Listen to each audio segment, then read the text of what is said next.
révision de la loi électorale divise la classe politique congolaise. Il y en a qui ne sont pas pour cette révision de la loi électorale, mais il y en a qui tiennent mordicus à réviser. La Mouka demande le dialogue. La Mouka demande le dialogue, alors que l'Union sacrée demande, elle, tout de suite, on vous revient pour en parler.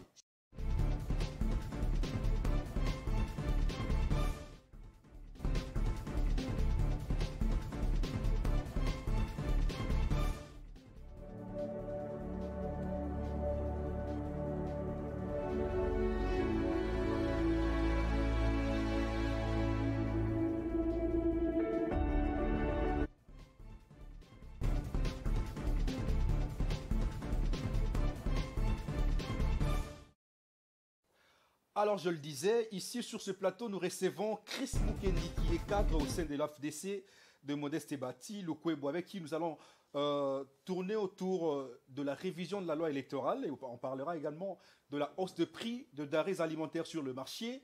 Le gouvernement congolais décide de pouvoir geler la TVA pour rabattre le prix sur le marché. On parlera également de la négociation ou des discussions qu'il y a entre le gouvernement congolais et les groupes armés qui œuvrent dans l'Est de la République démocratique du Congo. Bonsoir, Monsieur Chris. Bonsoir, Monsieur Wembo. Comment allez-vous? Très bien, merci pour l'invitation. Comment se porte l'AFDC et AFDC-A? Oui, les deux. L'AFDC en tant que parti politique et l'AFDC-A en tant que regroupement se portent très bien. Vous savez que 2022, c'est pour nous une année préélectorale. Donc, nous sommes très engagés dans les processus, notamment en rapport avec les débats qui se passent au niveau de l'Assemblée nationale. Vous vous préparez quand même pour les élections de 2023. Ben, effectivement, c'est ça. Est-ce qu'il y en aura? Ben, nous pensons qu'il y aura des élections parce que la volonté du chef de l'État y est fermement engagée. Et l'union sacrée que nous sommes résolus à pouvoir organiser les élections dans les délais. Et je crois que la CENI mettra toutes les batteries en marche. Mais aussi, le Parlement devra, en principe, mettre à la disposition de la CENI la loi électorale dans les délais prévus. Mais la même CENI vous a sorti des contraintes, elle vous dit, elle vous sort des contraintes financières, elle vous sort également des contraintes sécuritaires. Vous pensez qu'au-delà de toutes ces contraintes, les élections seront toujours organisées? Toutes les CENI qui se sont succédées dans les pays ont toujours présenté des feuilles de route qui faisaient état des contraintes. Vous allez encore vous rappeler que la feuille de route de 2006 présentait les mêmes contraintes. On avait des contraintes sécuritaires parce que sans la paix, il est pratiquement impossible de pouvoir organiser les élections dans le pays. Il y avait des contraintes en rapport avec les financements du processus. Les gouvernements devraient à l'époque mettre encore le moyen pour organiser les élections. Il y a des contraintes logistiques, des contraintes législatives et comme j'ai dit tout à l'heure, toutes les feuilles de route étaient toujours assorties, mais nous considérons pour nous des feuilles de route comme une sonnette d'alarme qui implique tous les acteurs, tous les concernés dans les processus électoraux à pouvoir y mettre des leurs pour que les élections se tiennent effectivement dans les délais. Donc pour nous, les contraintes, ce n'est pas un prétexte pour reprogrammer les élections. Ce n'est pas un prétexte de glissement, c'est juste, comme je l'ai dit, une sonnette d'alarme pour que chaque acteur puisse, en tout cas, mettre les siens. Au AFDC, vous avez déjà un candidat président de la République? C'est Félix Tshisekedi, notre candidat en 2023. Donc, à tous les autres niveaux, nous allons présenter des candidats aux législatives nationales, aux provinciales, au sénatorial, mais notre candidat président de la République, c'est Félix Tshisekedi. Vous faites partie de l'Union sacrée de la nation. Comment se porte l'Union sacrée de la nation? Vous pensez qu'il y a maintenant de l'ordre? Parce qu'il y en a qui criaient du désordre de l'Union sacrée qui règne jusqu'à aujourd'hui. Désordre, je ne pense pas. Je crois qu'il y a de la contradiction. C'est ça même l'essence de la démocratie au sein des plateformes. Il est pratiquement impossible de voir une centaine d'acteurs politiques être autour d'une idée et parler tous le même langage. Je ne pense pas. Il faut laisser la démocratie être oxygénée au sein de cette union sacrée, ce qui montre à la face du monde qu'au sein de l'union sacrée, il y a un débat contradictoire qui permet à chacun de pouvoir s'exprimer librement. D'accord, on va prendre la première thématique, justement, c'est la révision de la loi électorale qui divise la classe politique. On a comme l'impression que l'Union sacrée se retrouve très isolée par rapport à cette loi électorale. La MOUCA exige le dialogue. La CENCO et les CC exigent un consensus. D'ailleurs, il y a peu, ils ont rencontré le président de la CENI, Denis Kadima, pour lui dire qu'il faut un consensus, alors que l'Union sacrée tient mordicus à la révision de la loi électorale. N'est-ce pas quelque chose, il y a des anguilles sous roche. Que cache l'Union sacrée exactement face à cette révision de la loi électorale? Je crois que tout dépend du contenu que chacun veut donner au concept consensus. Le concept consensus est un concept vaste. J'ai suivi l'abbé Chollet qui disait consensus, il faut le trouver. On peut le trouver autour d'une table, mais on peut aussi trouver un consensus, non pas autour d'une table. C'est-à-dire? Ça veut dire que ce qui divise aujourd'hui la classe politique, c'est que pour certains, il faut sortir du cadre institutionnel pour aller faire des réformes. Mais ceux qui tiennent à la Constitution, ceux qui tiennent à veiller sur le respect des principes démocratiques, à veiller sur le principe qui veut ou qui a consacré à ce que l'institution habilitée à faire des réformes dans les pays, soit l'Assemblée nationale et le Sénat, il y a de ceux qui tiennent, ils disent nous sommes d'accord pour les consensus, nous sommes d'accord pour les réformes, mais non pas hors cadre institutionnel. Mais là, c'est l'union sacrée. Pour l'union sacrée, nous voulons les consensus. Déjà, les débats qui ont commencé autour de cette loi à l'Assemblée nationale, c'est un consensus. Lorsqu'il y a une proposition qui est mise sur la table et que chacun vient avec son idée pour enrichir les textes, et au final, on arrive à faire la mise en commun du texte, c'est déjà un consensus.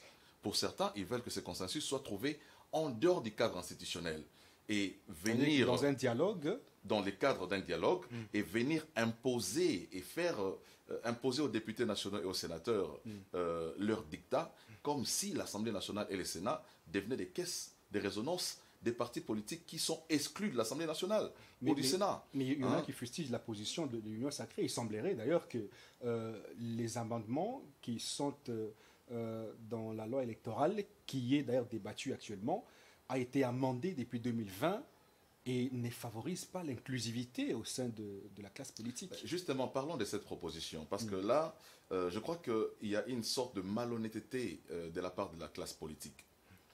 La vérité, c'est que avant que le G13 ne produise cette proposition de loi, les G13 avaient initié des consultations auprès de toute la classe politique. Le G13 a été reçu par la FDCA, le G13 a été reçu par les CACH, le G13 a été reçu par le FCC, par l'AMOUCA, par tout le monde. Et c'est à l'issue simplement de ces consultations que les amis du G13 ont produit cette proposition de loi, qui a pris en compte toutes les observations formulées par tous les acteurs en présence. Donc aujourd'hui, nier que chaque partie prenante au processus a participé à la proposition de cette loi, je crois que c'est être malhonnête. Mais il y en a qui ont renié le G13. Le G13 elle-même n'a pas fait l'unanimité au sein de la classe politique. Il y en a qui ont refusé la proposition du G13. La vérité, c'est quoi? La vérité, c'est que le G13 a été reçu par l'ensemble des acteurs politiques. Et même le G13 a été reçu même par les prêtres de l'Église. Hein. Et même les propositions faites par le G13 ont été modifiées. Mais les propositions des G13, ce sont des propositions des partis politiques prenant part à ce processus. Ce n'est pas le G13 qui a engendré toutes ces propositions elles-mêmes. Non, pas du tout. C'est l'ensemble des propositions, des observations qui ont été formulées par l'ensemble de la classe politique. Donc aujourd'hui, nier avoir participé à cet exercice-là, je crois que c'est être malhonnête. Mais la vérité, c'est quoi? La vérité, c'est que la plupart des acteurs ne sont pas prêts à aller aux élections aujourd'hui. Ils recherchent qui, par exemple? Parce que on vous indexe, c'est vous, de l'Union sacrée, ne pas être prêt d'affronter les élections. Vous pensez que c'est la MOUCA ou quelqu'un d'autre qui n'est pas prêt? Non. Ceux qui ne sont pas pour les débats à l'Assemblée nationale sont connus. Le FCC? Parce qu'ils sont sortis de la salle. Le FCC, Ils se sont sentis marginalisés. Voilà pourquoi ils sont partis de la salle. Non, non, mais je rappelle ici, parce que notre pays, est fait d'histoire. Hein. Il y a une histoire très récente ici, du pays, qui nous renseigne qu'en 2011, nous sommes passés des 2 tours des élections à un seul tour, par la simple volonté du pouvoir de M. Kabila, de la majorité de l'époque. L'opposition de l'époque qui n'a pas pris part au vote est sortie de la salle. Mais cela n'a pas empêché à cette majorité, parce qu'elle était majoritaire. Vous imitez on n'imite pas. Les mêmes causes c'est peuvent le produire principe, les mêmes effets. En fait, c'est le principe de la majorité. La démocratie veut qu'il y ait une majorité et une minorité au sein de l'institution. Et la loi de la majorité veut que lorsqu'il y a un vote qui est émis, la majorité écrase la minorité pendant les votes. À l'époque, cette minorité qui était composée de l'opposition a quitté la salle.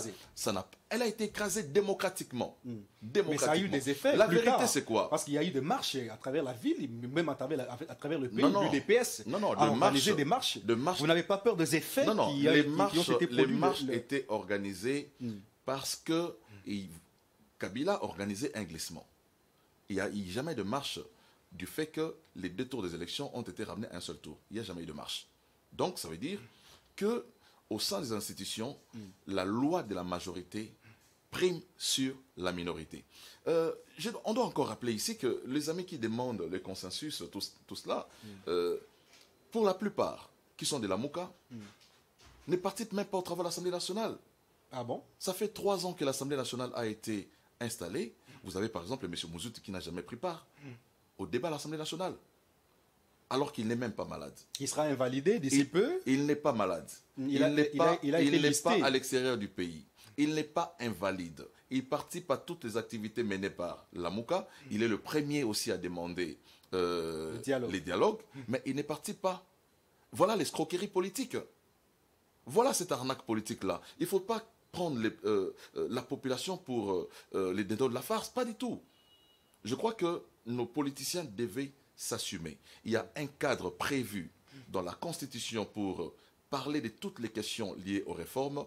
C'est l'Assemblée nationale et le Sénat. Et je crois, si les amis sont intéressés à participer à ces débats, ils devront y prendre part. Ne pas prendre part, c'est s'exclure, c'est s'auto-exclure d'eux-mêmes de ces processus, mais le train ne va pas s'arrêter. Et même s'ils se sentent marginalisés, comme le cas de l'autre fois, parce que j'ai été là lorsque le FCC est sorti de la salle, nous avons interrogé les acteurs du FCC qui ont dit devant le micro qu'ils se sentent marginalisés et que la loi qui est proposée, en fait, les propositions qui sont faites par les acteurs de l'Union sacrée ne favorisent pas l'inclusivité au sein de l'Union sacrée. Pour les élections de 2023, je prends le cas, par exemple, du prix de candidat président de la République. Il semblerait que c'est une somme très exorbitante, la caution. Mais où il faut en parler? C'est à l'Assemblée nationale. Mais ils se sont parlé. Ils ont parlé, mais quand même, ils ne sont pas entendus. Les débats n'avaient même pas encore eu lieu que nos amis du FCC ont quitté la salle. On a juste annoncé à l'ordre du jour la loi électorale, la proposition de la loi électorale, qu'ils ont séché la salle. Ils ont quitté la plénière. Mais Mbosso a été large avec eux. Aujourd'hui également, ils étaient là. Le président Mbosso, il faut rappeler ici que le président Mbosso a été large. Il a dû suspendre pour demander à ce que le FCC regagne la salle. Il a laissé quelques jours au FCC afin qu'ils mettent de l'eau dans leur vin et de regagner la salle. Mais à l'époque, lorsque le FCC, à l'époque c'était la majorité présidentielle, décidait de modifier une loi, il s'est moqué de la position de l'opposition. L'opposition quittait la salle et la majorité examinait la loi et votait la loi. Vous comptez imiter? Ça vous arrange? C'est pas ce qui est fait aujourd'hui. J'ai dit que Mbosso a été large, il a été démocratique, parce qu'on recherche le consensus. En recherchant le consensus, la plénière a été suspendue et aujourd'hui il y a les débats à l'Assemblée nationale. Donc je crois que il faut que chacun y mette du sien pour que le processus ne soit pas bloqué, pour qu'un groupe de gens ne puisse pas prendre le processus en otage et le peuple entier, et le peuple congolais tout entier. Entre le FCC, l'Union sacrée et la Mouka, qui a peur des élections en 2023? Mais il est clair que ceux qui ont peur des élections cherchent le dialogue. Parce que l'idée de l'union sacrée, ce n'est pas les Chercher dialogues. le dialogue, c'est avoir peur des élections. Mais effectivement, il y a des Peut-être gens... parce qu'on vous voit manigancer Parce que pour nous les connaissons... élections En en fait, 2023. la vérité, c'est quoi? Nous connaissons les schémas qui aboutissent... tous les dialogues qu'on a connus dans le pays aboutissent toujours au même schéma. Mais ils ont dit que nous, on ne demande pas des postes. Non, mais Martin Fayulu l'a dit, c'est toujours il le dit ainsi. partout. C'est toujours ainsi. Hein? Tous les dialogues qu'on a connus dans le pays, au départ, hein, les gens disent que non, on veut seulement dialoguer. Mais les résolutions de la fin de ces dialogues, c'est qu'il faut qu'il y ait un gouvernement d'union nationale, il faut que ceux qui étaient à l'opposition puissent entrer dans les institutions, le partage de postes de mandataires publics. Ça s'est toujours passé comme ça. Vous pensez que Martin Fayulu peut travailler avec vous? Et nous obtiendrons Fayulu peut travailler avec vous, avec l'Union sacrée? Vous voyez la malice de Fayulu, c'est quoi dans cette affaire? Il juge déjà votre bilan très chaos. Non, voyez la malice de Fayulu. Fayulu, c'est quelqu'un de très malin. Il dit, si lui, il fait cette proposition, il sera réduit au vu de la population. Il dit, non, non. Comme ça, je passe la coordination de la Mouka à Mouzitou. Comme ça, Mouzitou va parler. Mais c'est dans le délai. De nous tous. C'est dans le délai. C'est Voilà. après 3 mois. C'est rotatif. Connaissant Martin Fayulu comme leader de la Mouka, il n'aurait pas accepté cette démarche-là.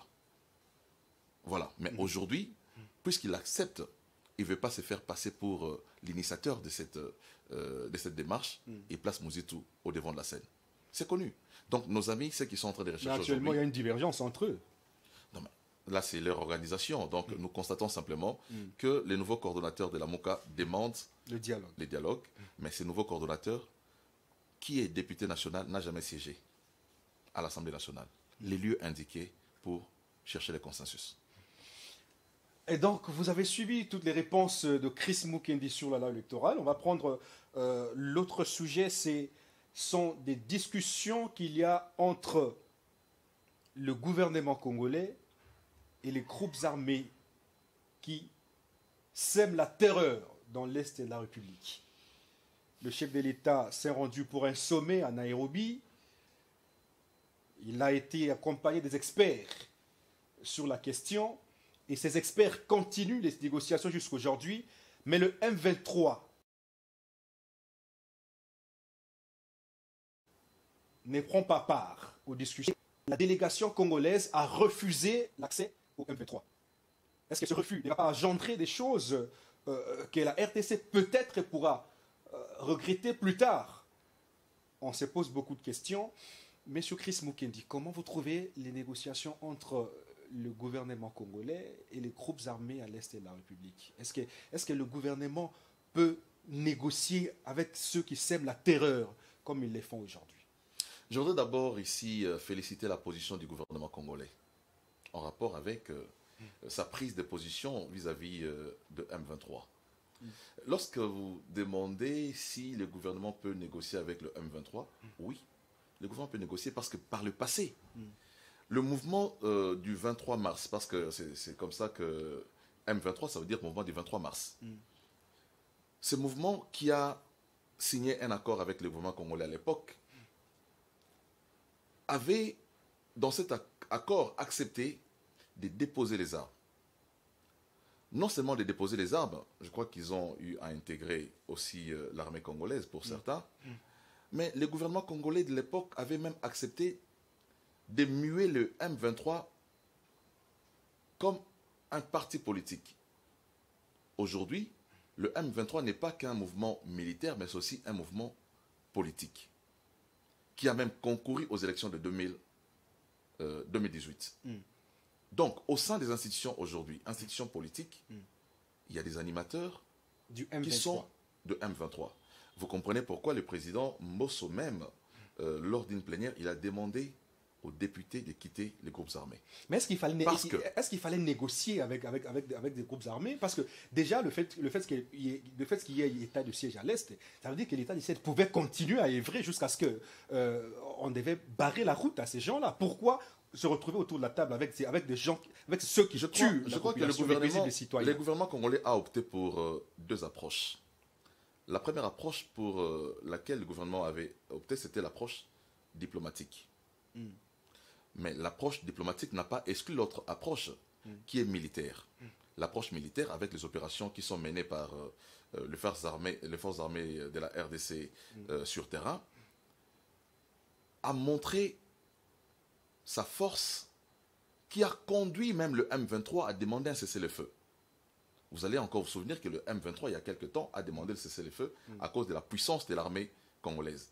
Donc, moi, j'ai dit, la démarche ou l'option diplomatique n'écarte pas l'option militaire.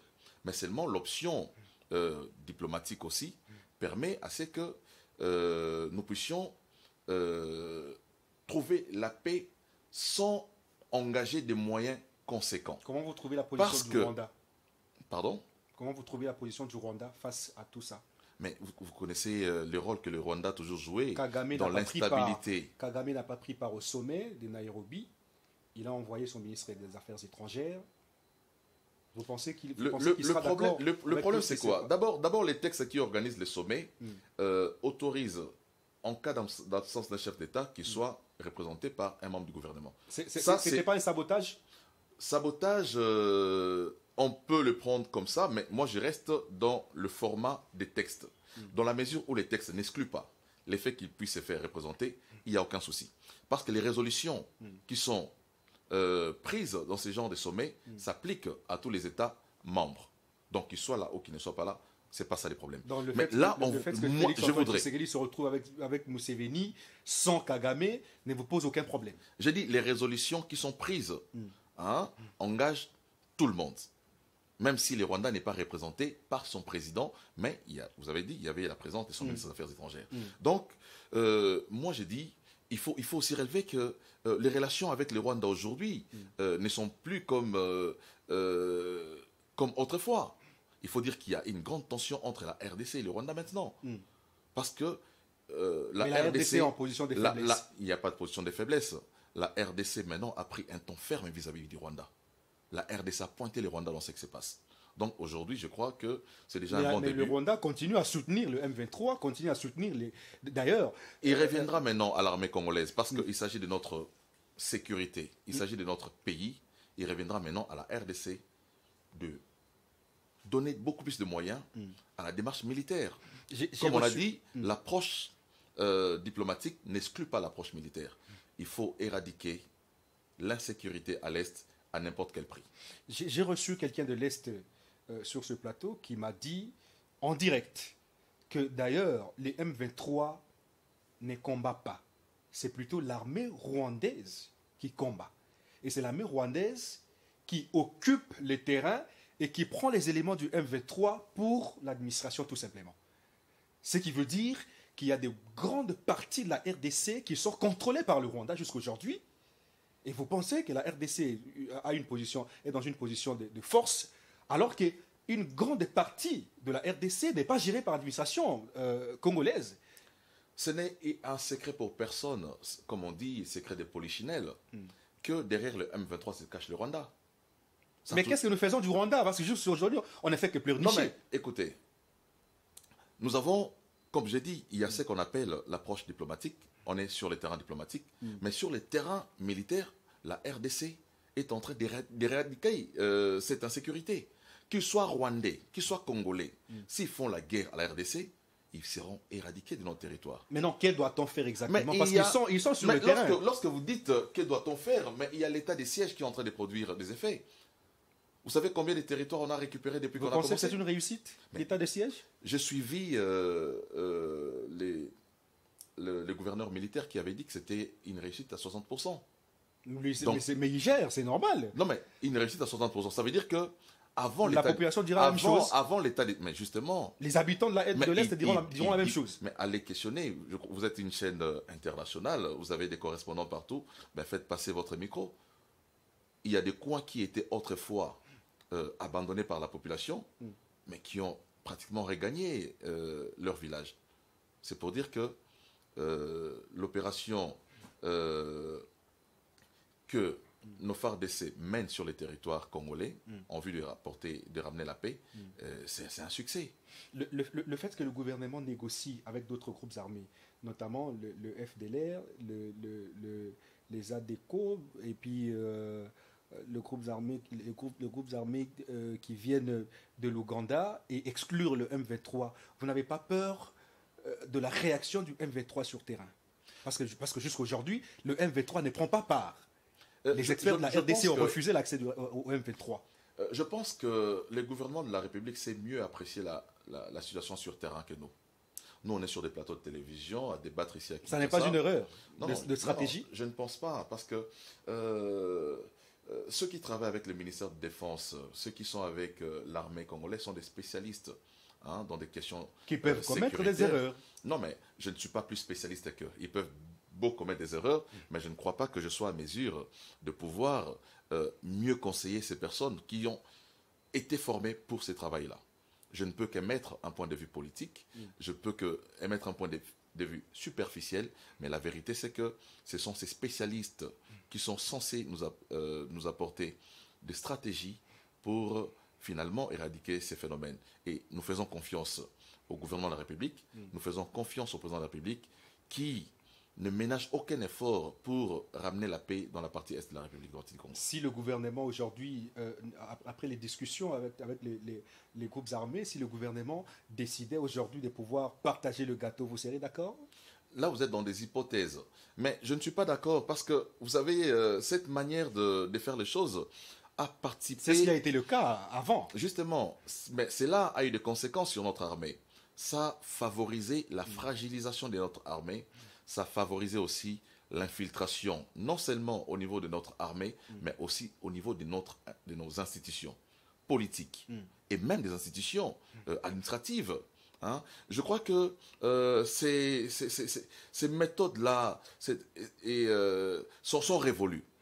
De pouvoir dialoguer avec les rebelles, procéder à un brassage, à un mixage pour les intégrer au sein de notre armée, ça participe à la fragilisation de notre armée. Mais c'est ce qu'ils demandent. Je crois. Vous pensez que demander un dialogue, c'est pour aller rigoler ou c'est pour le partage du gâteau? Ils peuvent beau demander, mais je crois que les gouvernements de la République ne s'inscrivent pas dans cette démarche-là de pouvoir fragiliser notre armée et de l'infiltrer encore davantage. Mais pourquoi négocier alors? Le gouvernement... Mais si ça ne va pas aboutir à un partage du gâteau, pourquoi négocier? La paix sans tirer un coup de balle vaut toujours que de faire mourir de population.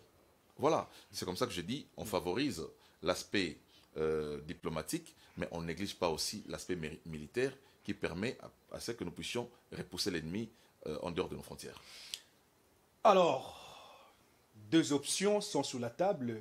D'une part, il y a une négociation, une discussion entre les groupes armés et le gouvernement congolais. D'autre part, les FARDC font le travail sur terrain et le M23, hier, a encore une fois tracassé la partie est de la République. Hier, pendant que les discussions se déroulent à Nairobi, le M23 tue. C'est un moyen pour faire pression, mais lorsque vous parlez... ce qui me révolte parfois, c'est... Est-ce qu'il faut continuer avec des discussions ou abandonner carrément et puis venir militairement? Je dis c'est une manière de faire pression, mais je dis aussi que ce qui est mal, c'est que notre presse ne parle pas des prouesses de nos FARDC. Vous parlez des prouesses des ennemis, mais vous ne parlez pas des prouesses de votre armée. Non, on en parle. Non. On en parle. Il faut y a une victoire, il faut montrer au peuple congolais le côté positif aussi de l'état des sièges. Mais malheureusement, nous observons, les gens parlent du côté minime, du côté sombre, alors que le travail qui est fait sur terrain... S'il n'y a pas de bons fruits, qu'est-ce que vous voulez? Alors que le travail qui est fait sur terrain, c'est un travail énorme de nos FARDC qu'il faut encourager. Moi, je dis, c'est une stratégie pour faire pression au gouvernement congolais. En tuant? Non, mais c'est une stratégie pour... ils ont toujours tué. Mais est-ce qu'il faut avancer avec les discussions? On ne veut pas minimiser la mort d'un Congolais ici, mais il faut dire que les activités criminelles de ces gens ont été réduites sensiblement depuis que l'état de siège a été décrété dans le pays. Ça, il faut les reconnaître aussi. Ça, il faut les reconnaître. Mais on dit, c'est vrai, on a encore des efforts à fournir pour rétablir effectivement la paix sur toute l'étendue du territoire national. Entre l'option militaire et l'option diplomatique, vous choisissez quoi? Nous sommes pour les deux options. Les deux options valent. Mais les deux engendrent quand même des choses qui ne donnent pas gain de cause. Mais il faut dire que l'aspect... soit alors on choisit militairement, on met fin à la guerre, parce que nous Il faut avons une armée efficace et forte. Vous avez raison. Il faut dire ici que l'approche diplomatique, on a été berné aussi par l'approche diplomatique. Voilà. On a été plusieurs fois roulé dans la farine par l'approche diplomatique. C'est comme ça que je dis... Est-ce qu'il faut avancer avec la même approche? C'est comme ça que je dis il faut favoriser les deux approches. Il ne faut pas arrêter avec l'option militaire, il faut continuer avec l'option militaire. Tout en négociant, on continue avec l'option militaire jusqu'à ce qu'on va réduire ces activités criminelles dans la partie est de la République. Kagame s'agite parce qu'il a été au Congo-Brazzaville, il a été à Kenya, il a été dans beaucoup de pays pour dire que le chef de l'État ne peut pas continuer avec l'état de siège, parce que l'état de siège ne donne pas grand-chose, l'état de siège ne donne pas de fruits entendus. Est-ce que vous pensez que Kagame n'a pas raison de dire que le chef de l'État devait lever cet état de siège et négocier avec le MV3, faire peut-être, les écouter et leur donner ce qu'ils demandent? Peut-être que la paix va régner. Mais est-ce que le principe de souveraineté des États dit quelque chose pour M. Kagame? Le principe de souveraineté des nations. C'est une décision prise par la République démocratique du Congo, qui est un pays souverain. Je ne vois pas pourquoi un président d'un pays voisin devra donner des conseils aux Congolais. Mais il aime la paix. Non. Le problème, c'est quoi? C'est que depuis que l'état de siège a été décrété en RDC, Kagame a perdu économiquement beaucoup d'argent et beaucoup d'opportunités à l'Est. Parce qu'il pouvait entrer comme il voulait dans notre territoire, massacrer, voler les ressources de la RDC. Non, mais il peut beau entrer, mais ce n'est plus comme il entrait à l'époque. Parce qu'avec l'état de siège, l'administration a été militarisée et l'armée a été renforcée. Donc j'ai dit, c'est normal que les gars s'agitent. C'est normal qu'il perde tous ses repères, tout simplement parce que économiquement déjà, il a beaucoup perdu. Il a été publicité le pays le plus producteur de l'Afrique en ce qui concerne le coltan. Alors qu'il n'en produit pas. Mais d'où ça vient? Ça vient de la RDC. Mais aujourd'hui, il a encore été plébiscité. Voilà. Donc ça veut dire que même le taux de production qu'il avait à l'époque a été sensiblement réduit. Aujourd'hui, Kagame ne se retrouve pas. Voilà pourquoi il crée toutes ces stratégies pour pouvoir avoir l'œil sur les Congos. Mais le Congo, c'est un pays souverain. Donc nous décidons de notre avenir, nous décidons de ce que nous faisons sur notre territoire sans le Conseil du Rwanda. D'accord, on va prendre la dernière thématique justement pour terminer cette émission. On parlera également de la hausse de prix des denrées alimentaires sur le marché. Le Congolais n'arrive plus à faire le marché pour survivre. Quand vous vous rendez sur le marché, vous avez certes une femme à la maison. Si vous donnez à votre femme $10 pour manger à la maison, ça devient un problème. Rien ne sera fait. Et puis voilà, il y en a qui, d'ailleurs, on dit sur ce plateau, qu'un jour, il a remis 40 000 francs à sa femme pour un marché, uniquement la nourriture, mais sa femme a été incapable de ramener grand-chose dans sa maison. Qu'est-ce qui est à la base de cette hausse des prix sur le marché? Est-ce la mauvaise gestion de l'État, la mauvaise gouvernance ou l'inconscience des dirigeants politiques? Je crois qu'il y a plusieurs facteurs qui entrent en jeu.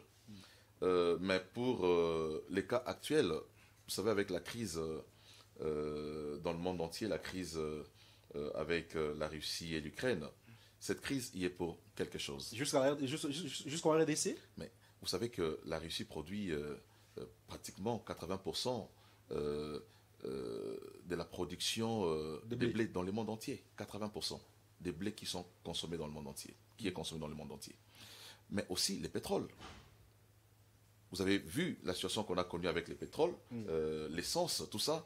Mais c'est une situation qui a une incidence aussi sur les sociales. Lorsque les prix des carburants bougent dans le monde entier, ça a un impact sur les prix du marché. Mais il faut relever ici que notre économie, c'est une économie, a toujours été une économie extravertie. Et qu'à un certain moment, il faut renverser la tendance. Il faut que le Congo puisse commencer à produire. Nous ne produisons rien. Nous importons tout de l'extérieur. Mais aussi, il y a... C'est de l'inconscience, ça?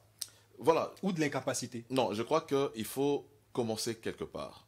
Hein, je crois qu'il faut commencer Mais quelque la part. RDC a 60 ans d'âge. Non, mais justement, 60 ans d'âge. Vous savez, tous les gouvernements qui se sont succédés avaient toujours cette phrase dans tous les programmes du gouvernement, l'agriculture, priorité des priorités. L'agriculture, priorité des priorités. Mais vous suivez les mêmes Tous les pas. partis politiques, Vous suivez les mêmes dans pas leurs l'Union projets de sacrée. société, on dit, dans tous les projets de société de partis politiques, on dit l'agriculture, priorité des priorités. Mais où est-ce que nous en sommes avec cette agriculture? Voilà pourquoi moi je salue ici l'initiative que le président du Sénat a eu à prendre en complétant et en modifiant la loi qui porte principes fondamentaux sur l'agriculture en République du Congo. Cette loi permettra à ce que nous puissions résorber les déficits que nous avons constatés dans le domaine de l'agriculture et absorber aussi les taux élevés de malnutrition dans le pays. Je crois qu'il y a beaucoup de mécanismes qui devront être mis en place, mais économiquement, il faut reconnaître aussi que notre économie est détenue par les expatriés. C'est eux qui décident. Comment vous expliquez le paradoxe qu'il y a, le fait qu'il y a stabilité de taux sur le marché, mais il y a hausse de prix. Voilà. Le prix n'est jamais stable, pourtant le dollar est stable. C'est là où je voulais en venir.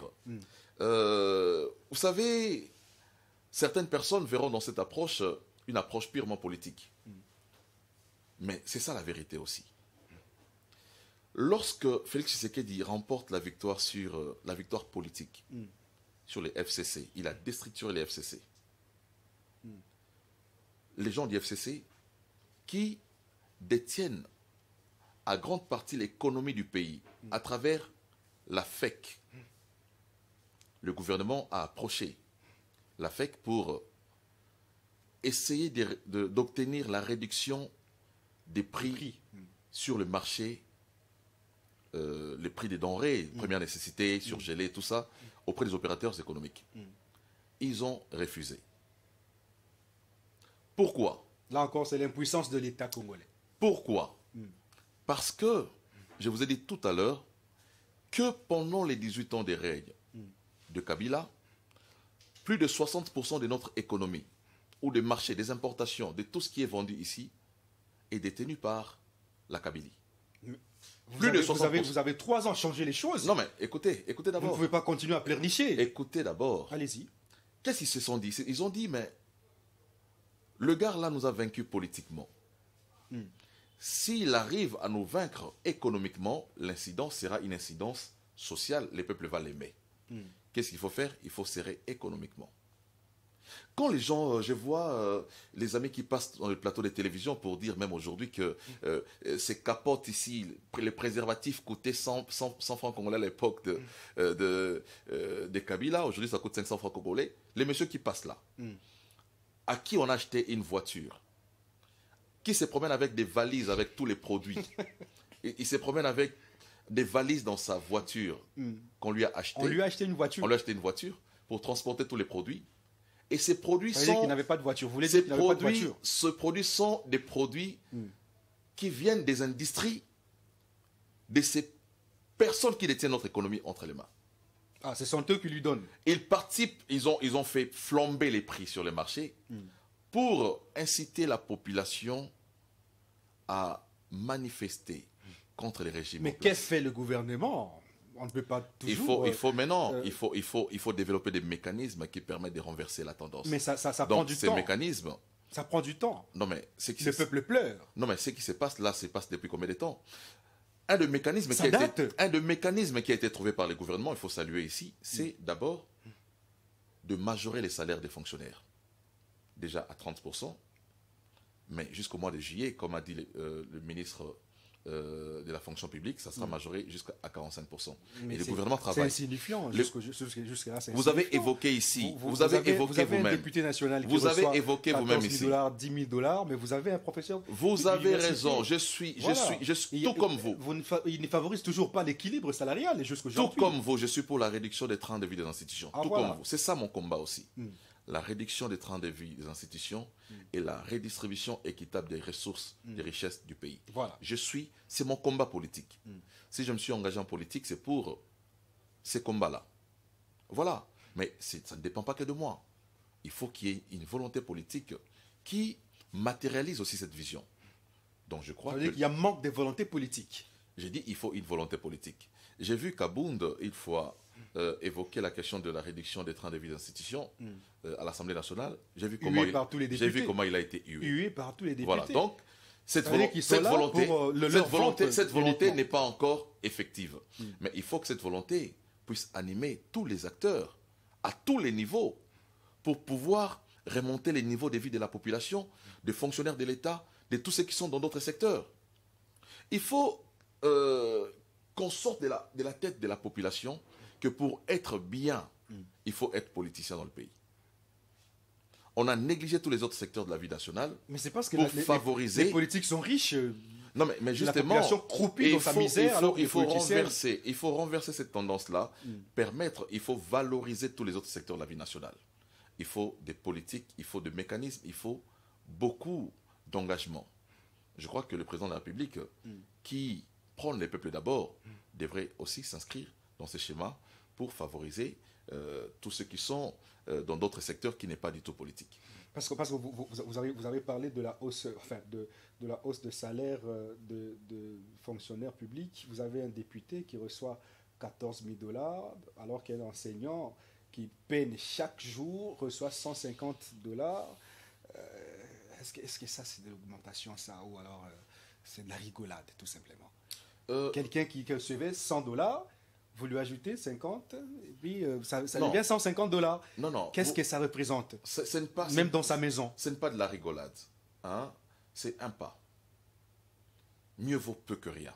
C'est un pas. Mais je suis d'accord pour qu'on réduise aussi le train de vie des institutions, des députés, des mandataires, de ministres et des sénateurs. Pour que la découpe qui va ressortir de là puisse être déversée soit vers des projets porteurs, mais aussi en améliorant les salaires des fonctionnaires et de tous ceux qui sont dans d'autres secteurs de la vie nationale. D'accord. C'est tout à fait normal.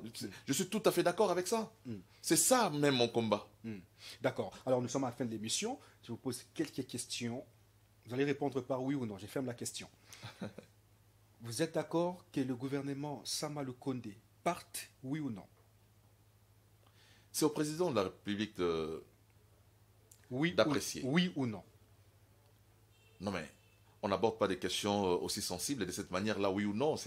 Il faut évaluer l'action. Je crois que le président de la République, qui a mis ce gouvernement en place, est mieux placé pour en juger l'efficacité et pour en évaluer, en tout cas, l'efficacité. Qu'est-ce que vous reprochez à la gestion des Modeste Tebati Lukwebo au Sénat?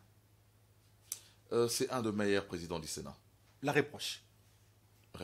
Comme président du Sénat. Dans sa gestion. Dans la gestion, reproche. En tout cas, je ne voudrais pas dire des choses que je ne maîtrise pas. Vrai ou faux, il faut remanier? Je pense qu'il faut remanier. Restez branchés sur les antennes des 10e rue Télévision. Vous avez suivi les réponses de Chris Mukendi, cadre au sein de AFDCA. Merci à vous d'être passé. C'est moi qui vous remercie. Le journal, c'est dans quelques instants, avec Laetitia Batouamba qui est sur le plateau.